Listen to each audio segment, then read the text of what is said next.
Yes. I sent you an email. Yeah. Forwarded you an email. Can you print the attachment? Yeah. You need it right now? For the meeting. For today, I'd have to leave the premises though. Maybe, Jorge, do you think you might be able to assist with that? If I were to we send you an email, would you maybe be able to go take that with the Why not? Yeah. Yeah. Do it. Yeah, try to just forward the email to me and I'll send it over for you. Sorry. Yeah. Just for Just one. We just need one for signature. Oh, 1%? Oh, yes. It'll just be one. So, okay, perfect. Okay, I'd like to call the Library Board of Trustees meeting to order. We have one person that would like to speak under oral communications, so we'll have that at this time. Brenda?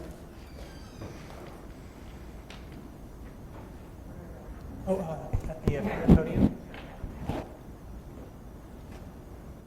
Thank you. Good afternoon. I am Brenda Townsend. As some of you know, as long as I've lived in Escondido for 32 years, I've been a passionate user and supporter of our libraries. Then, from the time I marched to and hand-delivered over 4,000 signatures to the city clerk's office in 2017 in opposition to LS&S, I became a dedicated defender of our library and committed to quality services for our city in spite of its operation by a for-profit corporation. I'm happy to be here today to announce the launch of a new website, the Escondido Library Watchdog. Why a watchdog? Some of you will remember on January 14th of this year, a meeting was held. Several of you were in attendance, along with the mayor and John Masson. Without going into the details of that difficult meeting, we were told that we should engage with the public and the trustees in the oversight of LS&S and the contract. We took this directive to heart, and the result is the new Escondido Library Watchdog website launched today. This kind of independent oversight is needed now. Since LS&S has taken over our library, many people have complained to us about its operation. The low staff morale, loss of books, high turnover rates, loss of community connections, and many other problems. When told to file a complaint with LS&S, they replied they did not think it would do any good, that no one would hear them. Since the trustees have the obligation and the desire to oversee the performance of LS&S in its contract, we're sure that you will all agree with us that public input and involvement is highly desirable and necessary to have a library worth the residents of this city and worth the tax dollars we spend on it. The watchdog will be a clearinghouse for concerns, information, important links, and other information easily accessible to the public. Importantly, it will have a form that can be submitted raising questions or concerns related to library services in Escondido. The Library Watchdog will vet those concerns to the best of our ability and share the most relevant with you, the public-appointed trustees of our library, for response and action. We would like to offer our first community concern today. Several of our members are very concerned that while the library has a 3D printer, no one gets to use it. We request that the trustees respond to the notices of concern in the public venue of these meetings so that your oversight is visible and known to the public. We are very excited about this new public tool, and we wanted to come to you first to announce it. We hope you will check it out at www.escondidolibrarywatchdog.org. I can be contacted with questions should you have any. Thank you. Thank you, Debbie. Approval of the minutes of the September 12th board meeting. You all received these minutes in advance. Are there any additions or corrections? No?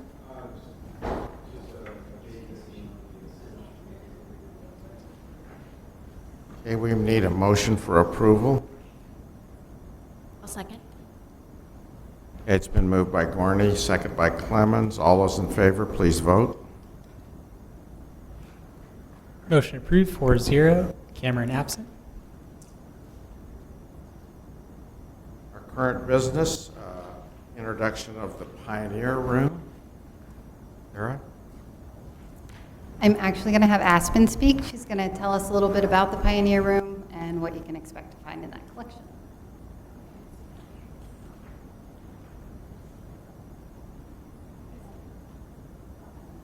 Hi. I dropped off our brochure for the Pioneer Room, which goes over some information on the Pioneer Room. It was established because of Francis Bevan Ryan donated a large sum of money to help preserve Escondido's history. In order to preserve Escondido's history, we also started the Digitize Escondido campaign, which is this smaller flyer. This encourages residents to donate either digital copies of photos of Escondido or donate originals. If they'd like to donate just digital copies, I'll scan them and we can preserve them that way. We also have an exhibit going on right now which showcases some of the photos that we've received this year, the Digitize Escondido Gallery exhibit. So we've had several people come in to donate large amounts of photos and digital collections. We have also been approved to get a large format scanner in order to get some of the larger photos and larger scrapbooks to scan. So we actually have a patron who would like for us to digitize a lot of her photos. She has 2 scrapbooks from Bandy Canyon that no one's ever seen before, so we'll be able to add that to our collection and hopefully have a gallery exhibit on that. We also have a lot of people will come in to do historic home research. So we have a filing cabinet specifically for that, along with assessor records from properties and a plat map. And then we also have a large amount of city directories in order to help learn the history of the homes and businesses in the area. We have a clippings file for people to come and research various topics on Escondido history. We have a map collection and we have several large archival collections in the vault, which is temperature controlled, that people are able to research any number of things from Francis Bevan Ryan's personal collection, which has a lot of photographs, to the History Center's collection, which has a lot of information in manuscripts. We also have a non-circulating collection that people can use about general information on California as well as genealogy. We have a subscription to Ancestry.com that people are able to use. And then we also digitize the Times Advocate collection, which is available in the library and the Pioneer Room. Do you have any questions? I have a question. We have 2 fabulous organizations in this town. One is yours, the Pioneer Room. We also have the Escondido Historical Society. And I wondered, do we work together? Are they partners with us in any of this type of thing? We have a large collection of theirs, and they focus more on the artifacts. So if anyone comes in to donate artifacts, we will send them over there, and then vice versa. If anyone is interested in donating manuscripts, then they will send them to us. I'm really happy to hear that because I know a couple people on their board, and they're a very good organization, just like the Pioneer Room, and I'm really happy that we're working together with them. Yes. Just a quick question. I have we ran across this at my mother-in-law's house several years ago in Allied Gardens, and it was the Yellow Pages on San Diego, and it had a section on Escondido. This is from like 1932. Would that be of interest? Yes, yes, Okay. that would. All In right. fact, one of the most utilized sources that we have, resources, are the directories. We use them all the time. And we do have some digitized available on the Internet Archive. All right. I'll bring it in. How many patrons do you see in a given week? It depends. This week, we had maybe 10 in on Tuesday, which is a lot more than usual. And then we had, before I left, we had 2 come in. So Tuesdays seem to be a big day, as well as Wednesdays. And then Thursdays, it's not as as busy Okay. sometimes. And they're usually doing research? Are they doing research or just? Yes, the people who were in today were working on a school assignment. And then on Tuesday, there were 2 people doing genealogical research. And then we had a large group going over stories of Escondido on Tuesday. Can't remember what they Did the 2 artists who drew the wall over on the Children's Center on 9th, did they do any research there? Because it's just marvelous. You know, I'm not sure about that. I mean, it has I've lived here a long time. It has a lot of Escondido history, so I just wondered if maybe they all, Cindy Peters, and I forgot the other lady's name, but that would fit right in with what you're doing. We have a lot of people, especially when the Mother's Day tour comes up, or the Adobe Home tours, they will be in there a lot to research the homes. It's a lot nicer now because since the times are digitized, it's so much easier to research. We also get a lot of obituary requests. Last month, I had someone from Poland email about someone who lived in Escondido in '95. So, Well, we really appreciate what you're doing. It's wonderful to have this history in Escondido, and Escondido and Vista and Oceanside are the old historical towns in North County, and so it's really healthy yes. to have this kind of support from you and from the Historical Society. Thank you very much. Thank you. Thank you. Aspen, for the minutes, what is your last name? Hill? Hill? Perfect. Thank you very much. Okay, our next item of business is an overview of the viability of the branch versus main libraries in cities of 2,000 or less population. And I know John has been doing some research on that. I was assuming that I could just go up on the internet of all information from everywhere and find lots of information concerning branch libraries. No. This is basically what we're going to cover, a review of available literature. I'll look at some local libraries that have and do not have branches, and some questions, potential questions from what I found, and then maybe just a discussion on what should a branch library offer. As I mentioned, I've not found any relevant studies or articles that cover any type of criteria that would be used to determine the location, size, and offerings for a branch library.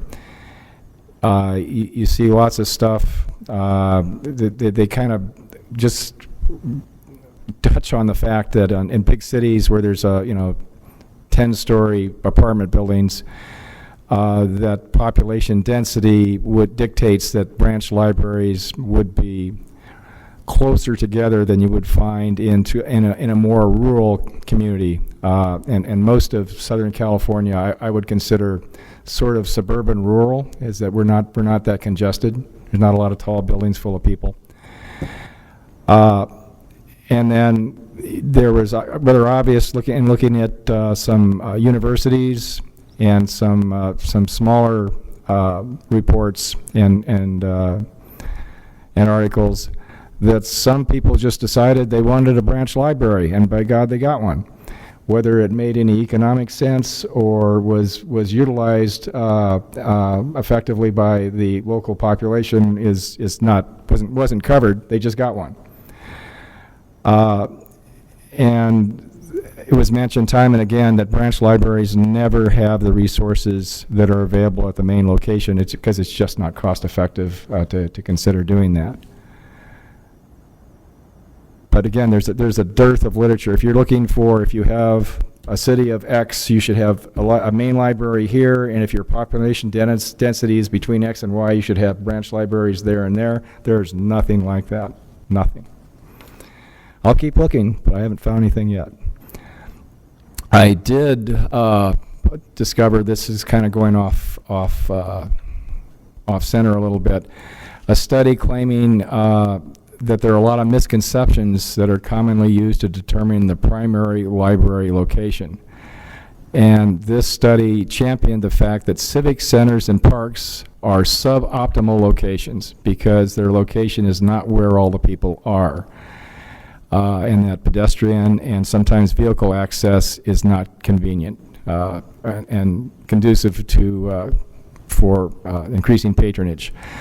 It advocated putting libraries in shopping centers and areas where there's a lot of restaurants, saying that because people are there, they'll be more likely to put in a stop at the library while they're in, let's say, parked in a central parking lot. So that's subject to, I'm sure, a lot of discussion. But this study was put out in, I think, 1958. Right at the point where vehicle transportation was becoming really, really popular. You know, everybody was getting a car. I then went and looked at several local cities, smaller cities, and just tried to figure out what they had. Oceanside has a main branch library in Old Downtown, 330 North Coast Highway, I believe. They have one branch and a reading room. I didn't pay attention to the reading room. I don't know what the scope of that is, so I was focusing on anything that was called a branch library. This is current Google information. Oceanside's population, approximate square miles, and just looking at the city, this is, Oceanside is not a rectangle, but if you look at it in the general terms of a rectangle, it's approximately 4 miles north-south by 8 miles east-west. It's got some things that go in and out, but in general, that's what it looks like. The branch, according to Google Maps, is 4.5 miles east of the main library, and it's in a shopping center. They had a picture there on Mission Avenue. I couldn't determine the exact size of the branch, but it is not. I'm sure it appears to be far less than 10,000 square feet, potentially less than 4. Carlsbad has a main library somewhat east of downtown, plus 2 branches. There's their population, square miles. Carlsbad is more or less a rectangle in the other direction. North-south is 8, east-west is roughly 4. The branches, let me back up here. The branch in Oceanside is 4.5 miles east of the main library. Oceanside extends for another several miles past that branch.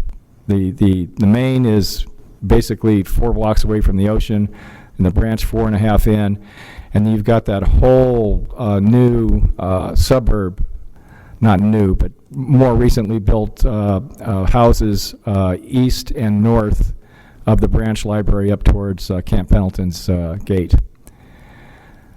Carlsbad has 2 relatively small branch libraries, as well as I'm able to determine, and both are a significant distance from the main. I found that interesting. National City, population 61,000. That's basically 9 square miles. It's almost exactly 3 miles by 3 miles, except that it looks like the county carved a portion out of the southeast corner, and there's a park there, and in that park, or next to that park, is a library, a county library branch called Lincoln Acres. But National City has the main library only. Escondido, you've got a main library near the downtown center. The branch that closed, I believe it was 8 or 9 years ago, our current population is right around 152. The square miles is pretty much in line with Oceanside and Carlsbad. The shape of our city, from my perspective, defies description. It's kind of like a 4-tentacled octopus run over by a truck. I don't know how to describe the city of Escondido. Just has branches going out here and there. I did the Google search on the location, the previous location of the branch, and it's 2.6 miles from the main library. And just doing a rough radius on that from the main library, it appears that the majority of the population, and again, what's the majority? Somewhere between 60 and 80% lives within 3 to 3.5 miles of the main library. So what I was trying to figure out by looking at studies done, what distance from the main library should trigger the evaluation for a branch? I couldn't find any criteria that anybody had used. Just looking at what 2 in North County and, or 3 in North County, including ourselves, and a national city, and that's certainly not a valid statistical analysis, looking at just those 4. The existing branches all are over 4 miles from the main library. What services should a branch offer? That's something that I guess that each community would have to decide. We're now working on a potential co-location on a school campus, or does that or another location make sense for a branch library? Is there anything else that we should be looking for? If anybody wants to inject anything here, I'm certainly interested, because I don't have the answers to these. Well, does it have to be a full branch? Maybe we could help people by offering some kind of service with all the electronics we have today, where you can actually go online and look up books and so forth. Is there a possibility we could create some kind of a system where people can order and maybe the book's delivered, say, to a place like that? I know you haven't seen this presentation till it's right now, but that's coming up on a slide or two. I'm sorry. Oh, no, that's great. I'm glad somebody else is thinking like, but you know what, because the literature basically said, you know, there was no way to put everything at a branch that should be there, but with current technology, maybe we can make it available electronically. We're kind of thinking the same way here. What I'm thinking is, you know, some of the people out east who enjoyed the East Branch, I know there's a number of mobile home parks, and I'm just assuming that possibly some of those people have problems driving down to our main branch, but if they could order online and then maybe go to a location like we had talked about, one of the schools or something, and pick the books up and then return it there, if that would help them. One thing I'm not interested in is taking away resources from our regular library. Yeah, nor I think are any of us. With all the new ride, not necessarily ride sharing, but ride opportunities available now besides taxis with the Uber and the Lyft and all that, you could burn a lot of Uber and Lyft money monthly and not even come anywhere close to what it would cost to open a very small branch library to transport people to a service branch or to the main branch, because most of Escondido is within 3-4 miles or less of the main library.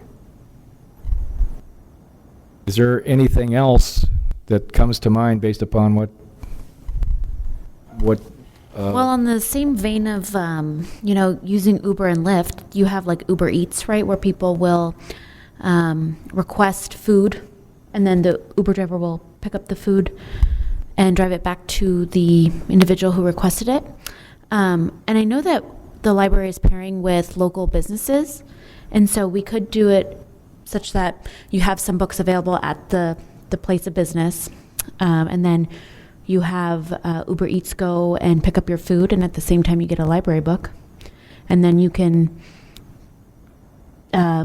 take it back when it's due, or I don't know how you would do that, but because we're doing this community involvement, if people are going to patron those restaurants anyway and do it through Uber Eats, then they can get a library book when they order the food.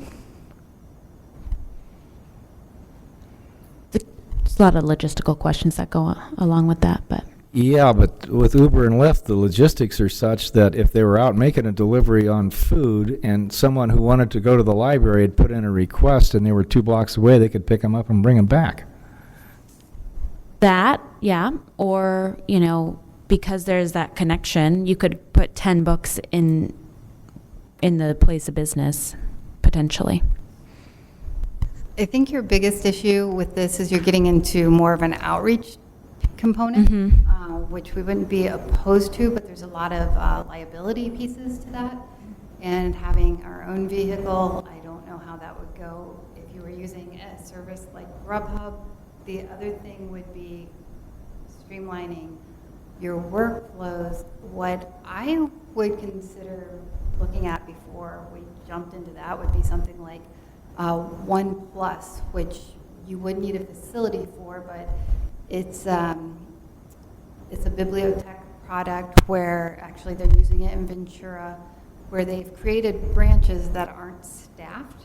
They're overseen, but they have lockers and computers, and they're monitored, and you can use your library card to get in and out of them, to use technology resources, and pick up your holds, and the holds are kept in lockers. I would be thinking more along Those lines, totally. Or even lockers themselves. So you could go on the library's website, place requests for whatever books you want on hold, and have it delivered to a locker. It's like an that's Amazon convenient locker, right? For you. Yeah. Yeah, and those lockers could be in, I'm just throwing it out, in front of City Hall, or, At a 7-Eleven. at the 7-Eleven, Right. at the mall, wherever. And you can just request where it's going. We'd still get into, then of course needing some sort of vehicle and adding staff for the purpose of delivery. Transporting. And they could return books at that same location. Yes, and you Okay. could drop them off the same place you picked them up. John, in your research that you did, what would constitute a need for a branch in Escondido? Well, that was what I was looking for. It is the criteria that was that other communities use to decide we need a branch here because we have X number of people within population Yes. with this that's more than X number of miles or kilometers away from the main library. So, something that would be a base criteria. Okay, I couldn't find anything. Yeah, because in your research, you indicate here that actually the main library is kind of centrally located for everybody in Escondido. So if we were to have a branch, where would we locate it? Well, that's it. And if you put a branch out on the periphery of the basic, whatever you want to call Escondido, a circle or a square or a squashed octopus, if you put one on one part, then All four. then you've got potentially a couple more that you'd have to put out there. And what makes sense, and when are you going to end up diluting your resources such that you no longer have the premium service that you want out of the main library. Yeah. So that's what I was looking for, was some formula, and I could find nothing. Thank you. I'll keep looking. Okay, so unless there's something else, I'll just move along. Okay, I read this somewhere.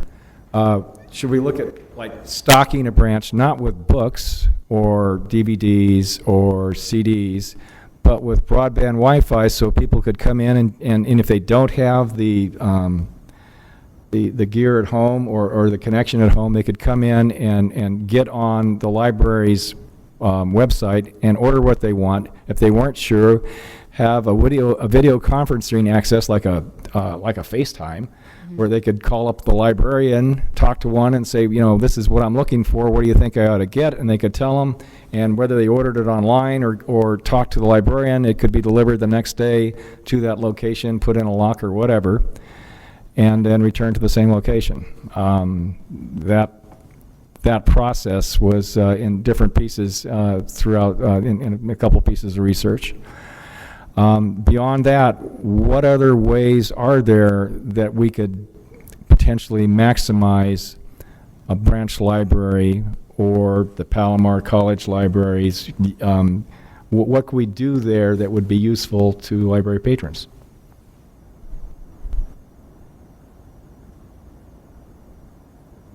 Food for thought.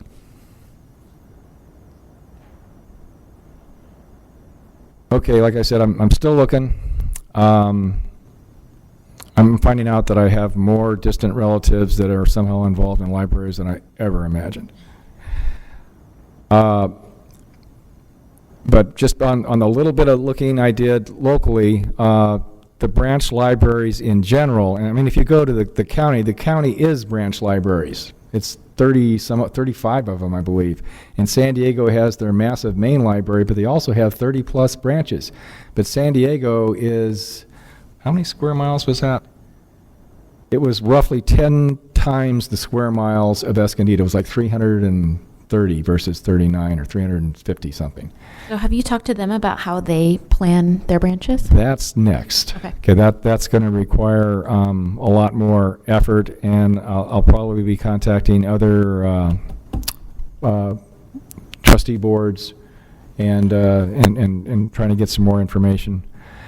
But again, if you have a county, and in my opinion, the county of San Diego, at least in the past, had money to burn when it came to doing this stuff, because there are library branches everywhere.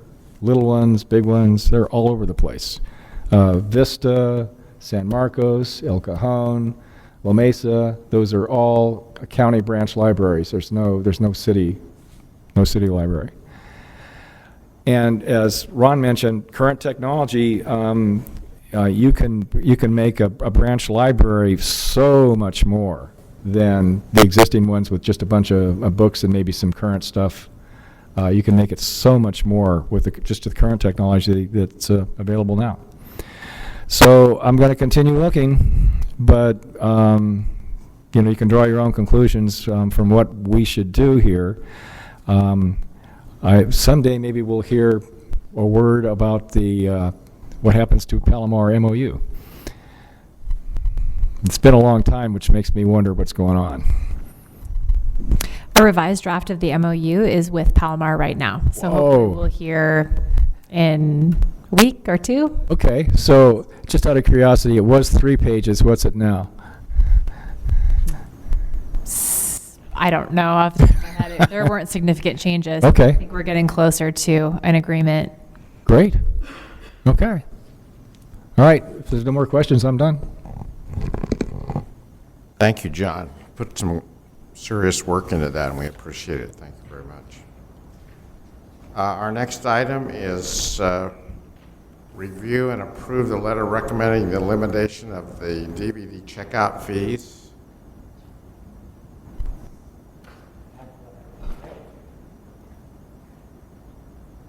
Thank you, Zach. Appreciate you doing that.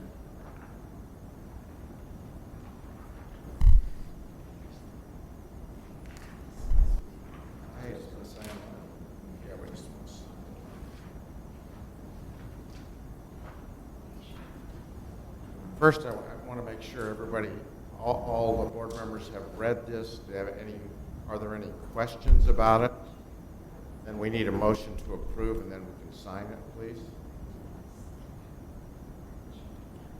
Okay, motion by Gorney, seconded by Clemens. Please vote. Motion approved, 4-0. Cameron absent.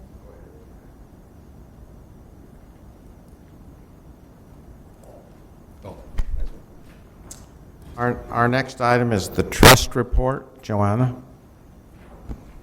So you have in front of you in your agenda packet the trust report up through September 30th, 2019. And I just thought I would go through and provide a little bit of an overview for our newer trustees who haven't seen this before about how the trust came about and how it's broken down.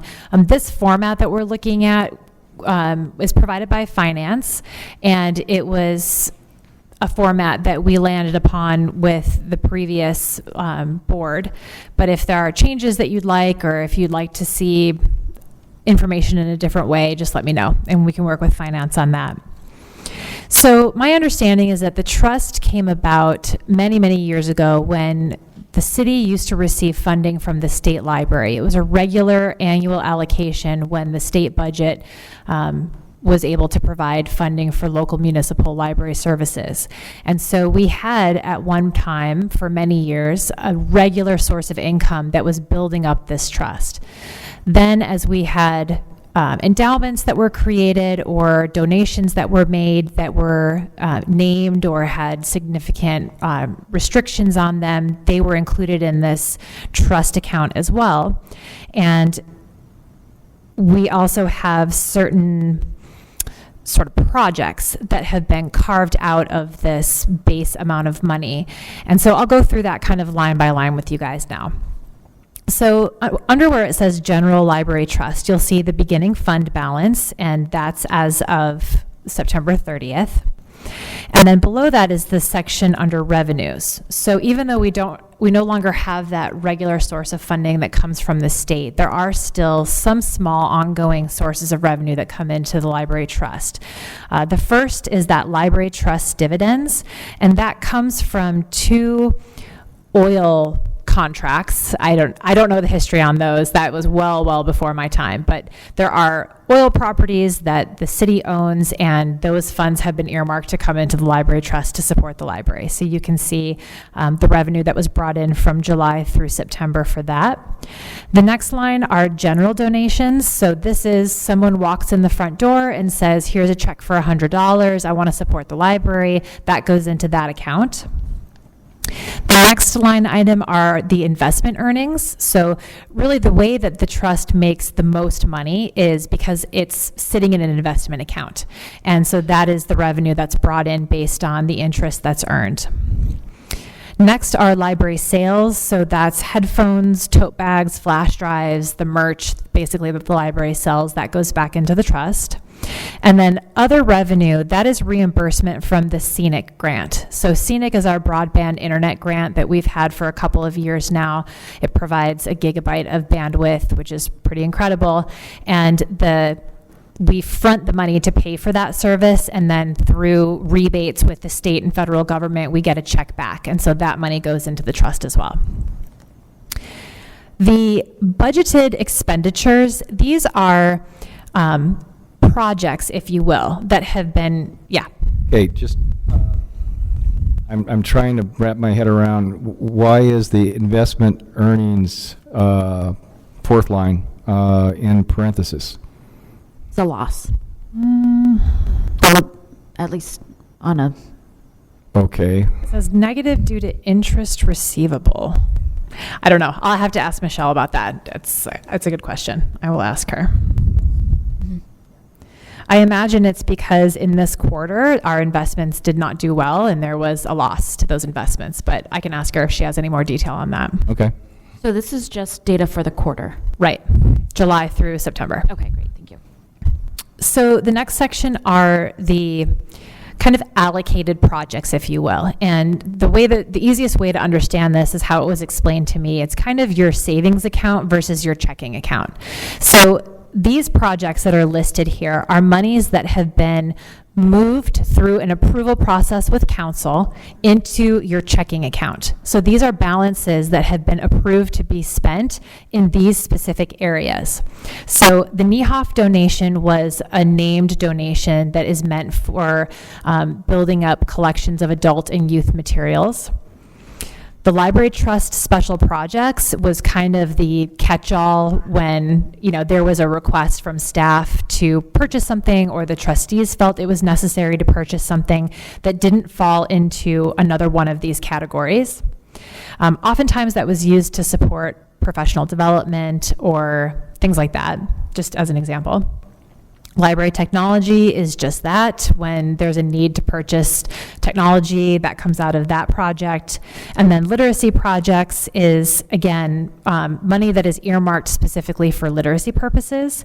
And that library book supplemental is the balance of some of the Friends funding that had been donated in prior years for supplemental materials for the collection. So you can see the balances there. And then these last two sections are the funds that are designated for literacy, meaning that they are like somebody walks into the library and says, here's a check for $100, but I want it to go specifically for literacy. So those monies are earmarked specifically for that, and just for accounting purposes, they separate that out so that we know exactly, even though this is all one pot of money and hopefully generating interest as one pot of money, they are on paper designated for specific uses. And then you have the same for the Pioneer Room. So when people walk in and they want to donate money specifically to support the efforts of the Pioneer Room, it goes into that fund. So if you wanted to purchase something, say the trust or the trustees say, we want to purchase $10,000 in furniture for something, then you could do that as part of the special projects account, right? It would not have to go to council for approval because that money has already been approved to be spent at the discretion of the trustees.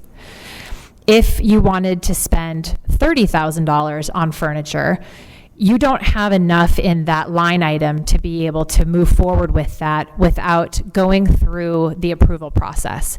And for the city, that approval process is done through the capital improvement program budget.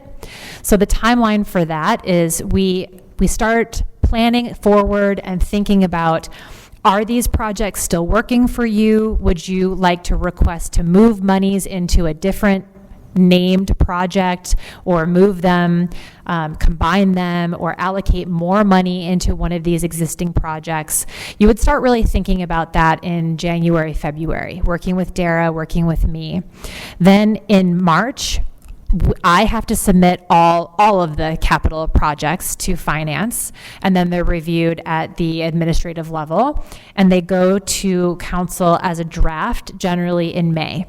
And then council gives direction and feedback, staff go back and incorporate that, and then the final CIP budget is approved in June for the next fiscal year. Any questions about that? Merrick, you're looking at me like you have a question. Just absorbing it. Yeah, okay. So. Okay, one, just to clarify, okay, so right now, we have $262,870 that's available for future projects. That would have to go through this process, right, to be put in next year's FYI. Right.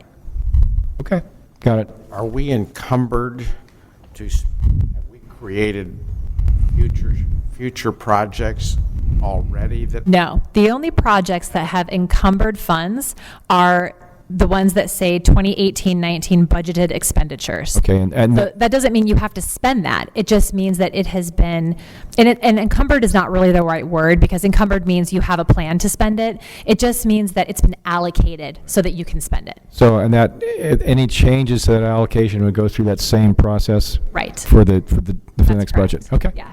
So let's say you're like, we don't really do technology projects anymore. The library has the technology that they need. We want to make a request to move that $40,000 into special projects, right? To give us more wiggle room to do other things, right, that aren't necessarily technology related. So that's a decision that you would plan and discuss, and then we would bring to council during that CIP process. Okay, would any changes to the current allocation or spending more of the $262,000, would that process start with both either from us or from you, from Dara's organization? It can generate as a request from staff. It can generate as a recommendation from the trustees, either way. How has it been done in the past as far as? Generally, it's been done as a staff recommendation. They will come to the board and say, we've identified this need. There really isn't another funding source. We feel this is within the purview of the trustees to use trust funds to cover, and then we go from there. Okay. The thing to keep in mind is that this is not growing very quickly. And you can see even leaving it in the stock market is also a little bit challenging sometimes, but generally over the long term, our money is making money by being invested. And so we always just, when we have this conversation around the trust, it's always just a word of caution to not get too spending crazy, because once you spend it out, then your balance shrinks and you're making less interest off of it. And aside from, those revenue sources that you see listed out here, which in a quarter aren't making that much money, there isn't additional money, a regular funding source that's coming back into this. Okay, I understand. Thank you. Yeah. So for that 126,000, do we lose that at the end of the year? No. Okay, so that'll stay and roll over into the Right. next. So this capital money is not use it or lose it. It rolls from year to year. So don't feel any pressure to spend these balances. They are simply there to be spent at your discretion when needed. Can we ask, Derek, can we ask your team to come up with like 3 or 4 ideas that they have for opportunities they see or things that they might want, so that we can maybe adjudicate those and see if we can get them some of the things that they think would help? I might Okay. have already done that. Oh, good. Okay. To the children's room, if you go in there, their desk is hideously small for the 2 people that have to sit behind it. Okay. So we're looking at furniture actually as a possibility, some needs throughout the library. And the reason I think of that as an item, it's not necessarily an operational fund type. Mhm. So that seemed to be a good choice. Okay. We can come up with a very reasonable number. Okay. But certainly, I specifically asked them about furniture, shelving, things they need within their departments. Mhm. But if you have other things you want to throw out or ask yourselves, you might get different answers. Yeah, I think this is something we probably want to think about as a board. Don't ask Katie, because she always wants something. She wants something. Anybody else have a question? Just going to throw out there that we may want to replace our book drops soon. One of them we've tried repairing 4 different times, and it's no longer repairable. So it's kind of out of commission. So that's definitely a large ticket item. They tend to be around $8,000 each, so it'd be like $16,000 to replace 2, but they'd be pretty nice large ones. So that's something I've been looking at as a large ticket item. Okay, thank you very much. Thank you, Joanne.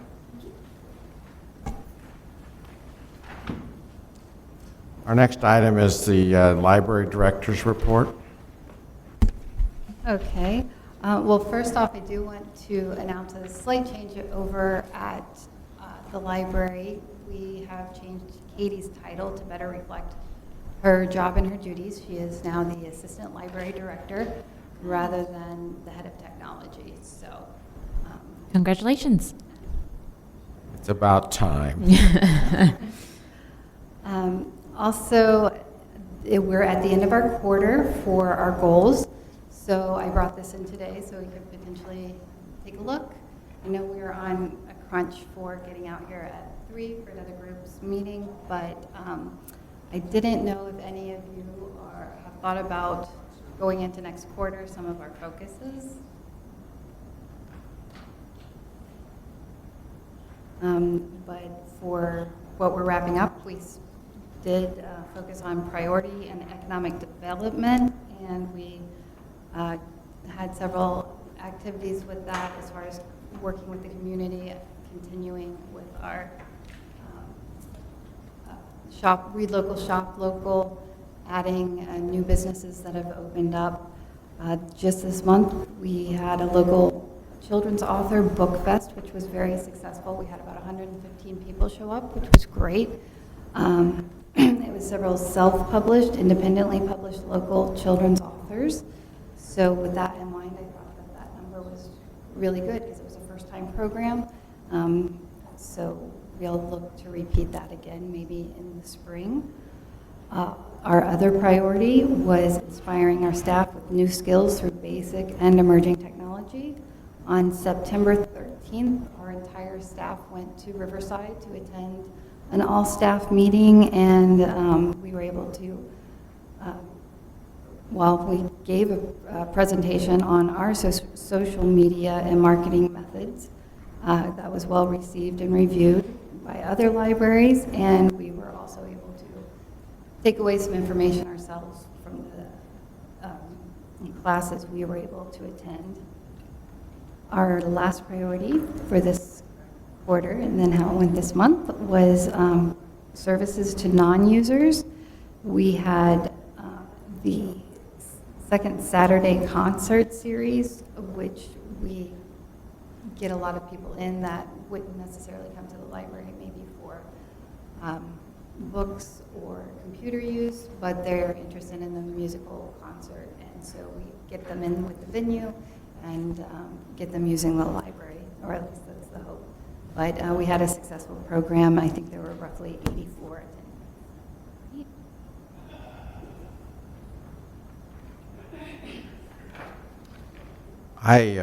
I just wanted to compliment you guys. I did a couple of things this month. I just wandered around the library. Nobody knows me. So I just wandered around.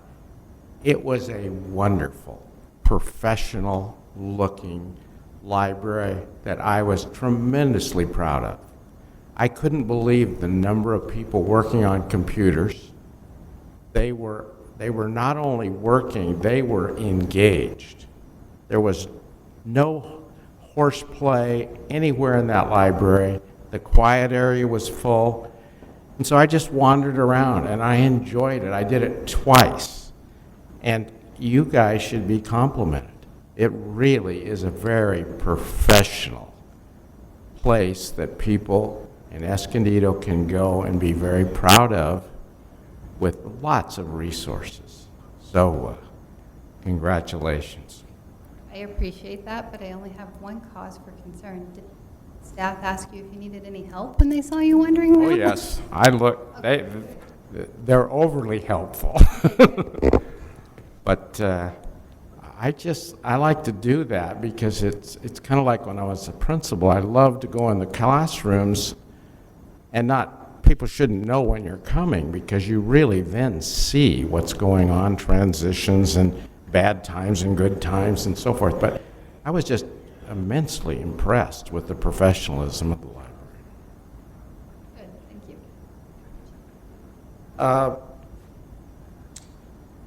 The career growth thing is something that's near and dear to my heart, because I just know so many kids that go through their whole 18 years of education. And I have a daughter. I was telling Carolyn on the way in, she got a business degree at USC, and she's a kindergarten teacher. They don't know what they are interested in many times until they have to be faced with, hey, I got to go to work. So anything we can do in the career growth and education part would be near and dear to my heart. So Gabe is very I know. interesting. He has the intern program. I don't know if you've heard about that. So we've been working, with the name of the school, Del Lago. Yeah, each of those kids have to have a place that they're working, if I understand it correctly. Right. They're working right now on putting together a training program so that people coming into the library can learn how to use the 3D printer. So classes, for them to practice, they're going to give classes to staff first as practice, and then do a training. So that's part of their internship. But staff is learning first, and then it'll give us a chance to have a public class that anyone can sign up for, and we can have regular times so people can come in and learn how to do that. Well, I, for one, would like to hear kind of updates on that, because I think that's fabulous. I'm very happy that those kids from Del Lago are in our library, and being mentored, learning what it's like to work in the real world. So I'm very impressed with that and very interested in that for any kids that we can help. Okay. Are there other items that any members are interested in? Dara, is there anything, I didn't see it when I perused this, is there anything in here that relates to the visual reality device? No, there isn't, right, I didn't put anything about that. We don't have something planned during the process. Well, if I remember correctly, the existing system came through a grant, correct? Oh, sorry, I was thinking about the dementia program. Oh, okay. That, go. So the virtual reality, you're talking about the headsets.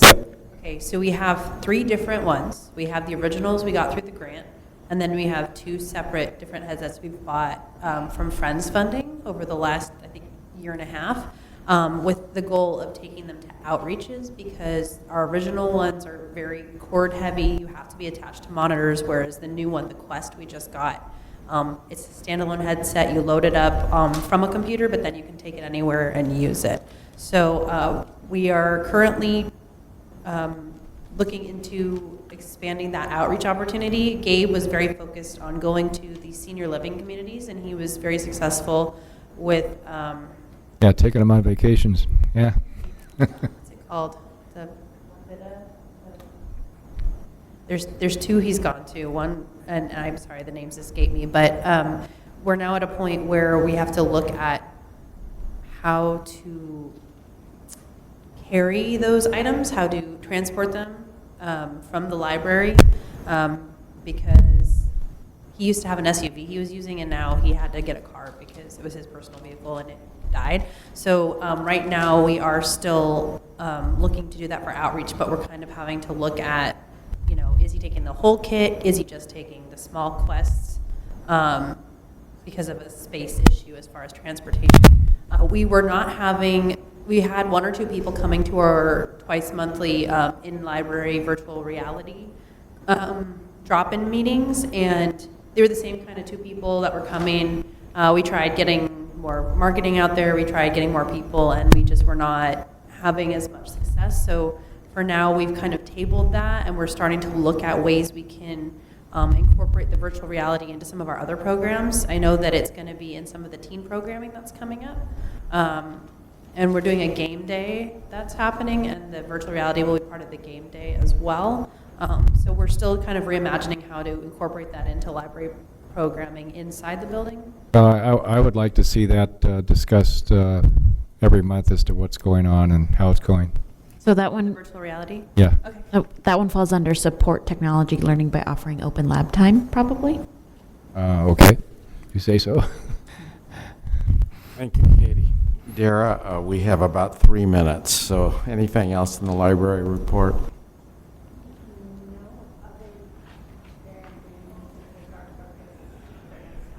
Can't hear you. Oh, I'm sorry, didn't realize I had turned that off. Do we need to pick our focus going into our next quarter of priorities?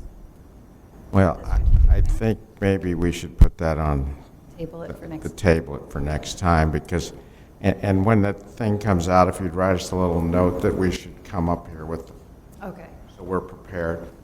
Okay. Okay, thank you. Okay, any other items, board members? Could we have a motion to adjourn, please? Could I just say one thing? I just wanted to thank you, Ron, for coming last night to the City Council meeting. For those of you who haven't heard, the City Council last night approved the elimination of the media checkout fees. So we are no longer charging for any checkout of items. We are now in alignment with all of the other libraries in the county. Thank you, John, for doing that research. So it's great news for our patrons, for our community. That was a priority that was established from the community as part of the strategic planning process, and you guys really picked up that ball and championed that, so I just want to share that good news with you. Thank you. Joanne. And John, thank you. Yeah, thanks, John. Okay, it's been moved by Schwab, seconded by Gorney to adjourn. Please vote. Motion approved, 4-0. Cameron absent.